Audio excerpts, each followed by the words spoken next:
ಎಲ್ರಿಗೂ ನಮಸ್ಕಾರ. ಇವತ್ತು ಬಂದುಬಿಟ್ಟು ನಾವು ಒಂದು ಹುಂಡೈ ವೆಹಿಕಲ್ ಬಗ್ಗೆ ನೋಡೋಣ. ನೀವು ಯಾವುದೇ ಥರದ ನಿಮ್ಮ ಆ್ಯಡ್ಸು ಮಾಡಬೇಕು ಅಂತ ಅಂದ್ಕೊಂಡ್ರೆ, ಇಲ್ಲ ನಿಮ್ದು ಯಾವುದಾದ್ರೂ ಕಾರ್ ಸೇಲಿಗಿದ್ದರೆ ಅದ್ರ ಡೀಟೇಲ್ಸ್ನೆಲ್ಲ ನನ್ನ ಮೇಲ್ ಐ ಡಿ M66232477 ಇದಕ್ಕೆ ಮೇಲ್ ಮಾಡ್ಬೋದು. ಸೊ ಈಗ ಎಕ್ಸೆಂಟ್ ವೆಹಿಕಲ್ ಬಗ್ಗೆ ನೋಡೋದಾದರೆ, ಇದು Hyundai Accent VT SBS4 vehicle. ಇದು ಪೆಟ್ರೋಲ್ ವೆಹಿಕಲ್ಲು. ಮಾಡಲ್ ಬಂದುಬಿಟ್ಟು 2017 ಮಾಡಲ್ ಆಗಿದೆ. ಸೊ ಓನರು ಸಿಂಗಲ್ ಓನರ್ ಅಷ್ಟೇ ಆಗಿದ್ದಾರೆ. ಓಡಿರೋದು 28,700 ಕಿಲೋಮೀಟ್ರು ಡ್ರೈವ್ ಆಗಿದೆ ವೆಹಿಕಲ್. ಸೊ ನೀವು ವೆಹಿಕಲ್ ನೋಡ್ತಾ ಇದ್ದೀರಾ, ಸಖತ್ತಾಗಿದೆ. ಯಾವುದೇ ಸ್ಕ್ರ್ಯಾಚಸ್ ಇಲ್ಲ, ಡೆಂಟ್ಸು ಇಲ್ಲ, ಕ್ಲೀನಾಗಿದೆ. ರನ್ನಿಂಗ್ ಬೋರ್ಡ್ ಹತ್ರ ಕೆಳಗಡೆ ಸ್ವಲ್ಪ ಡೆಂಟ್ ಇದೆ, ಇಲ್ಲಿ ಅದು ಕಾಣಿಸೋದು ಇಲ್ಲ. ಸೊ ಅಷ್ಟು ಬಿಟ್ಟರೆ ಎಲ್ಲ ವೆಹಿಕಲ್ ತುಂಬ ನೀಟಾಗಿದೆ. ಸೊ ಅದು ಮಾಡಲಲ್ಲಿರುವಂಥ ವೆಹಿಕಲ್ಲು, ನೀವು ನೋಡ್ಬೋದು. ಟೈರ್ಸ್ ಕೂಡ ಚೆನ್ನಾಗೇ ಇದೆ.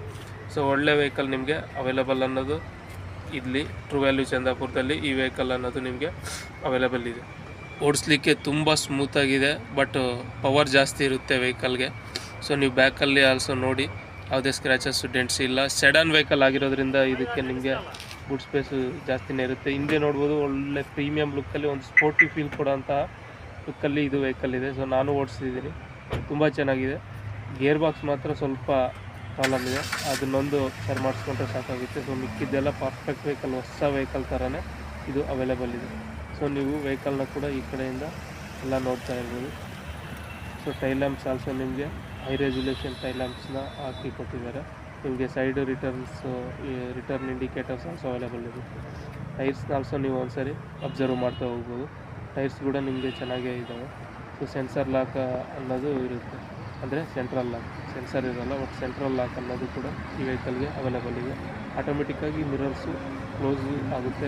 ನಾವು ವೆಹಿಕಲ್ನ ಲಾಕ್ ಮಾಡಿದಾಗ, ಓಪನ್ ಮಾಡಿದಾಗ ಆಟೋಮೆಟಿಕ್ಕಾಗಿ ಓಪನ್ ಆಗುತ್ತೆ. ಸೊ ನಿಮಗೆ ಫಾಗ್ ಲ್ಯಾಂಪ್ಸ್ ಆಲ್ಸೋ ಈ ವೆಹಿಕಲ್ಗೆ ಅವೈಲೇಬಲ್ ಅನ್ನೋದು ಇದೆ. ಸೊ ನಾವು ಬಂದುಬಿಟ್ಟು ಈಗ ಫೀಚರ್ಸ್ನ ನೋಡೋದಾದರೆ, ಇದಕ್ಕೆ ಬೂಟ್ ಸ್ಪೇಸ್ ಬಂದು ಸೆಡನ್ ಆಗಿರೋದ್ರಿಂದ ತುಂಬ ಬೂಟ್ ಸ್ಪೇಸ್ ಅನ್ನೋದು ಇರುತ್ತೆ. 407 ಲೀಟರ್ಸ್ ಅನ್ನೋ ಅಷ್ಟೊಂದು ಬೂಟ್ ಸ್ಪೇಸು ಅವೈಲೇಬಲ್ ಇದೆ.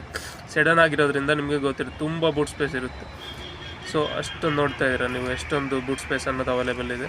ಸೊ ಸ್ಪೇರ್ನ ಆಲ್ಸೋ ನೀವು ನೋಡ್ಬೋದು. ಸ್ಪೇರ್ ಕೂಡ ನಿಮಗೆ ಯೂಸ್ ಮಾಡಿದ್ದಾರೆ, ಬಟ್ ಸ್ಪೇರ್ ಆಲ್ಸೋ ನಿಮಗಿದೆ. ಜಾಕು ರಾಡು ಎಲ್ಲನೂ ಇರ್ತವೆ. ಸೊ ಇಲ್ಲಿ ಸ್ಪೇರ್ ರೂಮ್ ಆಲ್ಸೋ ನಿಮಗೆ ಕ್ಲೀನಾಗಿದೆ.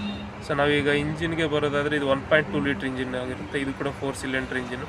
ಕಪ್ಪ ಡ್ಯುಯಲ್ VT ಪೆಟ್ರೋಲ್ ಇಂಜಿನ್ ಇದಾಗಿರುತ್ತೆ. 82 bhp ಅಟ್ 6000 RPM ಅನ್ನೋದು ಇರುತ್ತೆ ಪವರು. ಟಾರ್ಕ್ ಬಂದುಬಿಟ್ಟು 114 Nm ಅಟ್ 4000 RPM ಇರುತ್ತೆ. ಇದು ವೆಹಿಕಲ್ ಬಂದುಬಿಟ್ಟು ನಿಮಗೆ 5 ಸ್ಪೀಡ್ ಮ್ಯಾನ್ಯುವಲ್ ಟ್ರಾನ್ಸ್ಮಿಷನ್ ವೆಹಿಕಲ್ಲೇ ಆಗಿದೆ. ಸೊ ನೀವು ಆಡಿಯೋ ಕಂಟ್ರೋಲ್ ಎಲ್ಲ ನೋಡ್ಬೋದು. ಬ್ಲೂಟೂತ್ ಕನೆಕ್ಟಿವಿಟಿ ಆಲ್ಸೋ ನಿಮಗೆ ಅವೈಲೇಬಲ್ ಇದೆ. AC, ವಿಂಡ್ ಬ್ಲೋರ್ಸು ಎಲ್ಲನೂ ಅವೈಲೇಬಲ್ ಇದೆ. ಸೊ ನೀವು ಇನ್ನು ಸ್ಟೇರಿಂಗಿಗೆ ಬರೋದಾದರೆ ಆಡಿಯೋ ಕಂಟ್ರೋಲ್ ಎಲ್ಲ ಮಾಡ್ಬೋದು. ಮ್ಯೂಟು, ವಾಲ್ಯೂಮ್ ಎಕ್ಸ್ಚೇಂಜು, ಮತ್ತು ಕಾಲ್ ರಿಸೀವರು, ಕಾಲ್ ಡಿಸ್ಕನೆಕ್ಷನ್ ಆಲ್ಸೋ ಅವೈಲೇಬಲ್ ಇದೆ.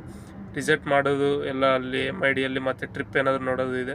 ನೀವು ಆಡಿಯೋ ಕಂಟ್ರೋಲ್ ಮೋಡ್ ಚೇಂಜ್ ಮಾಡೋದು ಆಲ್ಸೋ ನಿಮ್ಗೆ ಇಲ್ಲ ಅವೈಲೇಬಲ್ ಇದೆ.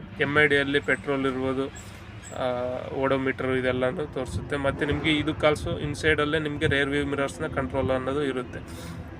ಕ್ಲೋಸು, ಓಪನ್ನು ನಿಮ್ಗೆ ಅಡ್ಜಸ್ಟೇಬಲ್ ಆಲ್ಸೋ ಇರುತ್ತೆ. ಚೈಲ್ಡ್ ಲಾಕ್ ಅವೈಲೇಬಲ್ ಇರುತ್ತೆ. ಆಲ್ ಡೋರ್ಸ್ ಕಂಟ್ರೋಲ್ ಕೂಡ ಡ್ರೈವರ್ ಹತ್ರನೇ ಕೊಟ್ಟಿರ್ತಾರೆ. So central locking, music system with USB aux also ಇರುತ್ತೆ. ಬ್ಲೂಟೂತ್ ಕನೆಕ್ಟಿವಿಟಿನೂ ಇರುತ್ತೆ. ABS ಮತ್ತು EBD ಆಲ್ಸೋ ಈ ವೆಹಿಕಲ್ಗೆ ಅವೈಲೇಬಲ್ ಇರುತ್ತೆ. ಡ್ಯುಯಲ್ ಏರ್ ಬ್ಯಾಗ್ಸು ಈ ವೆಹಿಕಲ್ಗೆ ಅನ್ನೋದು ನಿಮಗೆ ಬರ್ತಾ ಹೋಗ್ತವೆ. ಆಟೋಮೆಟಿಕ್ ಕ್ಲೈಮೇಟ್ ಕಂಟ್ರೋಲ್ ಇರುತ್ತೆ. ರಿಯರ್ ಪಾರ್ಕಿಂಗ್ ಸೆನ್ಸರ್ಸು ಇರುತ್ತೆ. ನಿಮಗೆ ಇದಕ್ಕೆ ಅಲೈ ವೀಲ್ಸ್ ಏನಿಲ್ಲ, ನಾರ್ಮಲ್ ವೀಲ್ಸೇ ಇದ್ದಾವೆ. ಸೀಟಿಂಗ್ ಕೆಪಾಸಿಟಿ ಇದು ಕೂಡ 5 ಸೀಟರ್ ವೆಹಿಕಲ್. ಇದು ಕೂಡ ನಿಮ್ಮ ಬೂಟ್ ಸ್ಪೇಸ್ 407 ಲೀಟರ್ಸ್ ಇರುತ್ತೆ ಹೇಳಿದ್ವಿ. ವೀಲ್ ಬೇಸು 2570 mm ಇರುತ್ತೆ, ಅಂದರೆ ಇದು ಸೆಡನ್ ವೆಹಿಕಲ್ ಆಗಿರೋದ್ರಿಂದ. ಸೊ ಇನ್ನು ಸೇಫ್ಟಿ ಪರವಾಗಿ ABS with EBD, dual air bags, rear fog lamps ಅನ್ನೋದು ಇರುತ್ತೆ. ಅಡ್ರೆಸ್ ಆಲ್ಸೋ ನಿಮ್ಗೆ ಅವೈಲೇಬಲ್ ಇದೆ. ರೇರ್ ಸೀಟಲ್ಲಿ ಆಲ್ಸೋ ನೀವು ನೋಡ್ಬೋದು ಎಷ್ಟು ಕ್ಲೀನಾಗಿ ಸಖತ್ತಾಗಿದೆ. ಮೈಲೇಜ್ ಬಂದು ಸಿಟಿಯಲ್ಲಿ 70, ಹೈವೇಲಿ 20 ಅಂತ ಹೇಳ್ತಾ ಹೋಗ್ತಾರೆ. ಅದಕ್ಕೂ ನಾವು ಒಂದು 2-3 ಕಿಲೋಮೀಟ್ರು ಕಡಿಮೆ ಎಕ್ಸ್ಪೆಕ್ಟ್ ಮಾಡ್ಬೋದು.